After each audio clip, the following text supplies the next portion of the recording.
Do you know that over 75% of visits made to a physically based medical practitioner? So when I say physically based, I mean a physician or a PA or a nurse practitioner or some other physically based and physically trained practitioner. Over 75% of those visits are made for reasons other than physical health. So, why is that? Why is it that we have that many visits that are going to medically based practitioners when 75% of them really should be going elsewhere? So, this is to me where body, mind, soul health comes in. And this is why it's so important to start to understand not only what the difference is, but also how it interconnects for us to have whole person health. So, when I was a professor at a medical school early in my career, one of the first things that I would do is teach the family practice residents the idea that 75% of visits are made for behavioral science perspective. So whether it was biopsychosocial, so there were stress reasons, there were interpersonal reasons, there were lots of reasons why people were seeking medical care and kind of lumping it all into one. And some of the other statistics that I find fascinating is that this is from the public sector. Over 90% of patients actually would love to have their physically based practitioners talk about spirituality and the soul, but less than 5% do. So, obviously there's a disconnect. There's something going on that is missing the point. There's something going on that the body, mind, and soul, which is, again, it's this huge industry now and it's growing and growing and growing that, people are calling it new age. People are calling it alternative medicine. But it's not alternative medicine at all. So even all the way back to the very beginnings of the medical field, thousands of years ago, when Hippocrates basically stated that the soul was present in every illness and in every organ of the body, even back then, the soul was important. Even back then, the mind was important. But over time, it has gotten kind of distilled out. It's gotten kind of filtered out. And some of that is the religious movement. Some of that is politics. Some of that is science. Some of that is just the fact that we can't pin down the soul basically from a research perspective. And so people have stopped paying attention to it. The other part of it is that the busier we are in life, the less and less focused we are within. We're constantly focused outside of us. So I want to just throw in this whole idea of body, mind, and soul and how important it is for us to not only start paying attention to it again, but also to pay attention to the fact that if we coped through methods of body, methods of mind, methods of soul, a lot would feel better. So I'm going to talk to you a little bit about this, just to kind of give you, again, a little bit more information from a science perspective. But it's interesting that, like I said, over 75% of visits to a physician or to a medically based practitioner can actually be traced to a psychological concern, an emotional concern, a social concern. And really, whether or not the practitioners are trained to identify that is a whole other thing. So a lot of times, medical practitioners are missing the point. And on the other hand, if we could start integrating the body, mind, and soul again, we would get so much further. So I'm going to talk a little bit about some examples and help you understand, how it is and why it is that we really need to start looking at all three of these aspects again. Now, to me, there's more than three aspects, but it's easier to talk about body, mind, and soul. So from a body perspective, if our body is acting up in one way or another, then it is really hard for us to focus from a mind perspective, and it's very hard for us to feel grounded from a soul perspective. So we've got that going on. If we have a health problem, if we have an injury, if we have something going on, it's going to distract us from our mind and from our soul. It's going to distract us from feeling aligned within ourselves.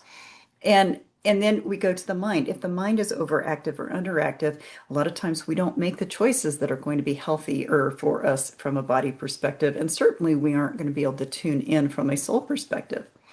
From a soul perspective, if you aren't even aware of your soul, you might not be paying attention to what your body is trying to tell you because indirectly, your body is oftentimes trying to communicate with you through what would be soul-based kinds of concerns. I'm going to talk about that in a minute. And also, if you aren't in touch with your soul, your mind can be running amok. You can have all these anxiety symptoms or depression symptoms and not be able to break through those things. So whichever angle you look at, we really need to start looking at body, mind, and soul as part of health because we would all feel much healthier if we did. So I'm going to talk first about the body. Now, I'm going to be the first one to admit that from a body perspective, I recently had a dental issue, the startings of a dental issue, starting of one of these lovely implants. I had a root canal when I was way back in my teens, and it basically got infected, and I'm having this whole process, taken care of through a dental implant.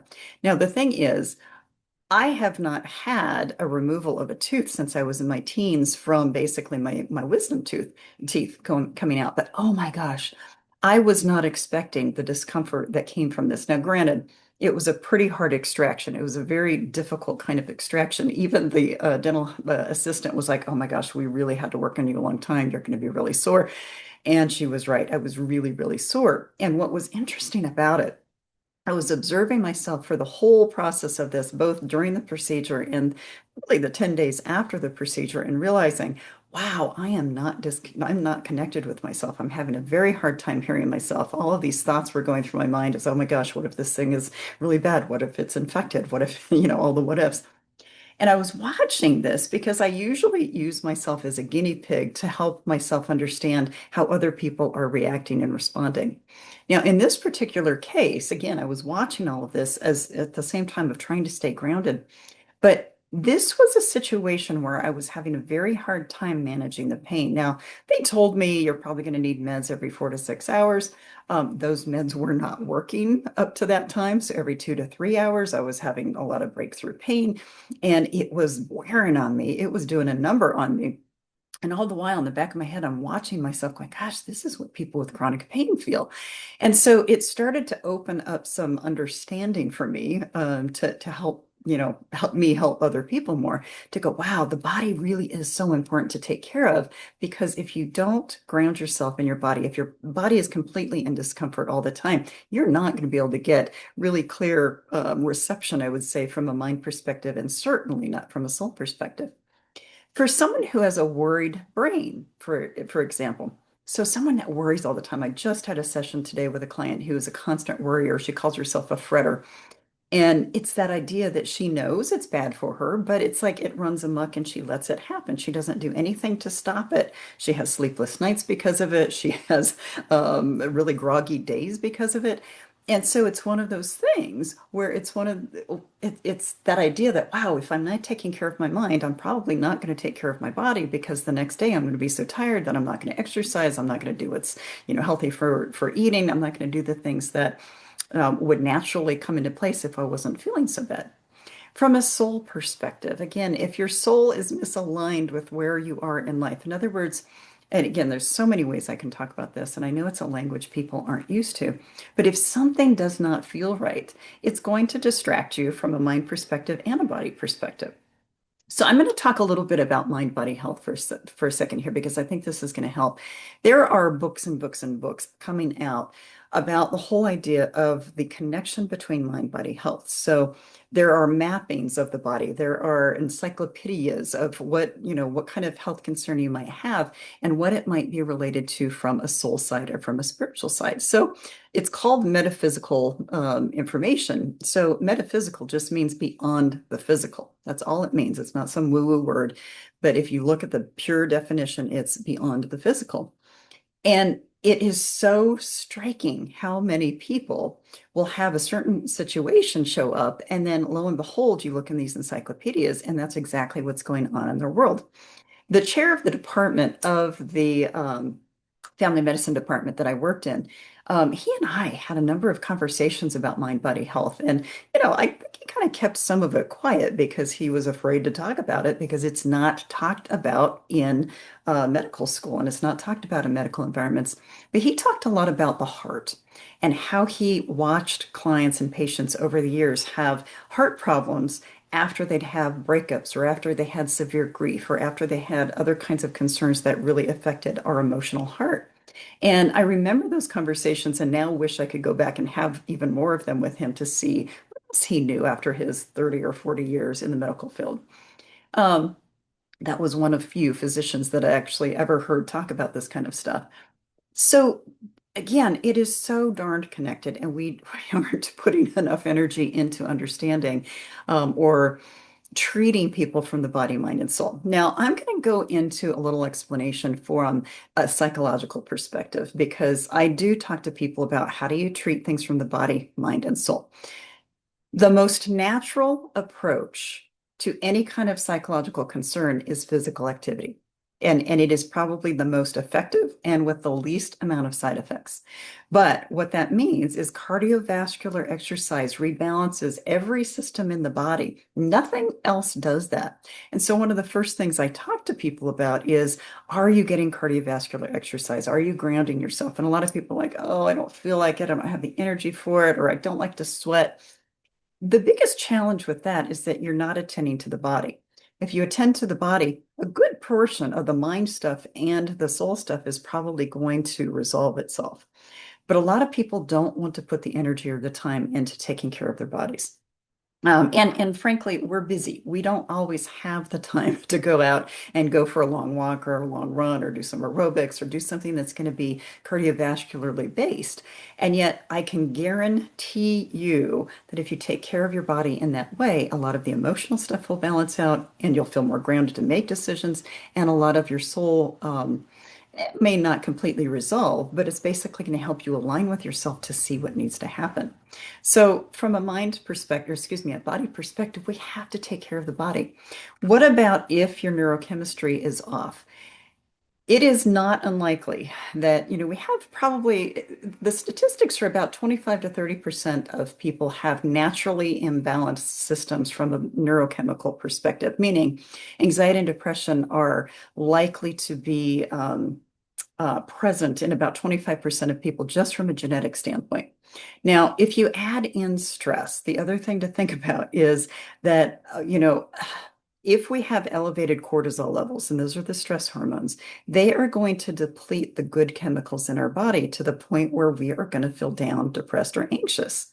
And it's just a fact. It is a fact that if you don't take care of the body or if you're under that prolonged stress, those chemicals will deplete, which will result in feeling anxious or depressed or whichever way you lean, it's going to affect you in one way or another. A lot of people want to do the mind over matter thing and will themselves beyond the physical, but nobody is above the human condition. Nobody is above being able to handle if you have those depleted chemicals. You have to do something to treat the body in order to treat the mind and the soul. So I can't tell you how much time I spend talking to clients about this whole concept and trying to help them understand the research behind it and the biochemistry behind it. Because if you are under prolonged stress, or if you are under prolonged grief, or if I call it suppression of the soul, if you are held back for long enough, you are eventually going to feel depressed. You're eventually going to feel anxious. But until you deal with the body as part of dealing with the body, mind, and soul, you're not going to resolve the issue. So it's all connected, it's all wound in there.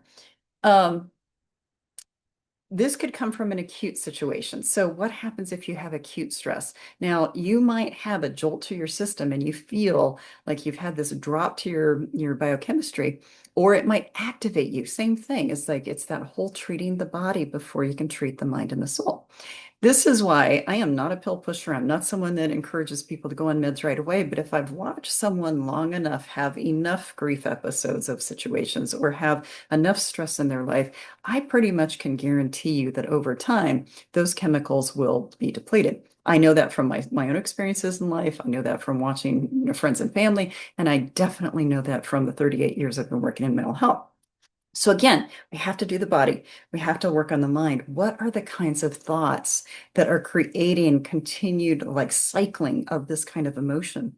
And that's where we have to think about, are we having negative thoughts? Are we having anxious thoughts? What is it that's creating this loop, this continuous discomfort that's getting fed through us, through our mind and through our thoughts? Well, a lot of times the biochemistry is what causes some of those. If your biochemistry is off, it's going to make you more likely to have the negative thoughts. It's going to make you more likely to have the anxious thoughts. On the other hand, if you start working on the thoughts, the biochemistry gets better. the basically the over time you will learn how to calm your system. You will learn how to calm that because again, that's where the central nervous system comes in. Body, mind, soul. If you can calm the mind, if you can calm the thoughts, if you can calm all of that and work on looking at the facts, looking at, I call it reeling yourself in, bring yourself into that place where you're not letting your mind run amok, then you calm yourself, your biochemistry balances out, and then your soul feels better as well. Now let's go from the soul side of this. If you have a soul wound, now this is a more complex concern or concept for a lot of people because you don't hear someone talking about soul wounds.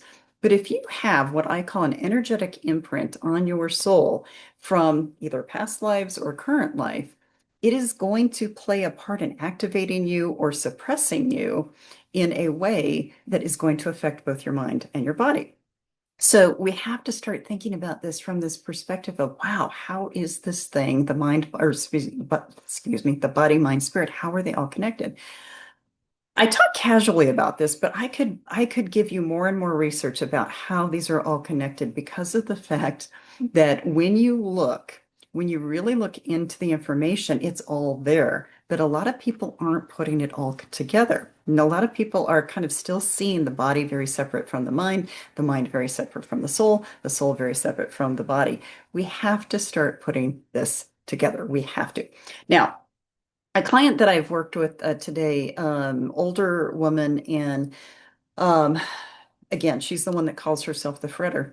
I helped her understand this whole biochemistry piece, and she admitted, "Wow, I don't exercise. I don't get out. I don't do anything. I don't go out for walks. I don't go out." And so that is one of the things that I educated her to start doing is to get herself, even on commercials during TV breaks, is like get up and just move in place. Start getting that energy moving because that will not only, again, help the body, it's going to help the mind because you're feeling like you're doing something proactive and it will eventually help you kind of decompress a little bit. And then it helps you ground yourself as well. Again, I could keep going with this over and over and again. I want to talk about the chaos that's going on in the world because this is another thing that I've been educating people a lot about a lot. Is like, how do you deal with the chaos in the world right now? How do you deal with the uncertainty? How do you deal with everything that's going on? Again, it goes back to body, mind, and soul. What are you doing from a biological perspective to ground yourself? Are you getting enough exercise? A lot of people are so wound up that they don't want to go out and exercise. They don't want to go for a walk. That's the last thing on their list is to basically they don't want discomfort. And so it's like, but from a biochemical perspective, they're not managing the discomfort of the chaos in the world, and so they stay activated. Their nervous systems are staying activated. Same thing with the mind. Are you watching too much TV? Are you pondering everything that could happen after you watch the news? Are you awfulizing everything? Are you catastrophizing everything? It's like, what is your mind doing? And are you reeling it in to look at the facts about today and about right now? Because we have to manage that right now. And the other thing I'll say about this is so many people are just plain old exhausted by everything that's going on. They're fatigued. They don't want to hear anymore. You know, these last 8 to 10 years as a psychologist has been a lot. They've been a lot. These last years have been a lot to help people manage. But it always goes back to body, mind, and soul. What are you doing to physically ground yourself, release some of this, disperse some of the energy? What are you doing to stop the thoughts and to monitor what is real and what's not real? And that is going to help you feel aligned. That's going to help you feel grounded. That's going to help you feel like your soul is at peace. I've said this 1,000 times. This whole idea of the soul's most natural state is joy and contentment. We cannot feel joy and contentment if we're not taking care of the body and, again, working out some of the tension, working out some of the frustration, dispersing some of the energy. We can't feel joy and peace unless we're there. We cannot feel joy and peace unless we're working on these thoughts. So, again, the body, mind, and soul have to work together. And we, as conscious beings, are responsible for taking care of all three of those. Now, here's the thing. When we are humaning, and when I say humaning, what I mean by this is, when we just have a lot going on and we're just trying to get through and we're just trying to manage everything, a lot of times we forget the body and the mind and the soul all work together. We forget that they work together. And this is just a time to really Oh, I shake my head and laugh at this because it's so basic, but it's so complex at the same time, meaning that it's basic to just go, gosh, am I doing enough to just ground myself? Am I doing enough to wear out some of this discomfort and this tension? Because I can guarantee you, there's very few things I can guarantee, but I can guarantee that if you go for a brisk walk, if you go get some aerobic activity in there, if you go for a bike ride or a little run or do some aerobics or dance around your basement for, 20, 30 minutes, you're gonna feel better. You're gonna feel like you've released something because the biochemistry is already starting to work as well as you're decompressing from whatever is stored in you. Again, with the chaos that's going on, if you can work on those thoughts, you're going to feel better, which will help that soul feel better as well. So I can't emphasize enough. This is everything comes back to the body, mind, and soul, everything. So if you're not grounding yourself, if you're not thinking clearly and trying to calm some of those worrisome thoughts and not looking at the facts, well, then you're going to feel uncomfortable. But this is all about returning to that state of contentment and joy and peace. And that's where we all want to be, but we don't take the steps to get there. We don't do the adulting to get there. And when I say adulting, is that we have to be adults about um, when I say adults, I mean being conscious evolutionary creatures. That's really what I mean, is that we have to stop and think, okay, I'm feeling terrible right now. What am I doing to change that in a constructive way? What am I doing that's going to help align that? And I can guarantee you that exercise or physical activity of some sort, some mind kind of calming activities, both of those will help you get a more peaceful soul.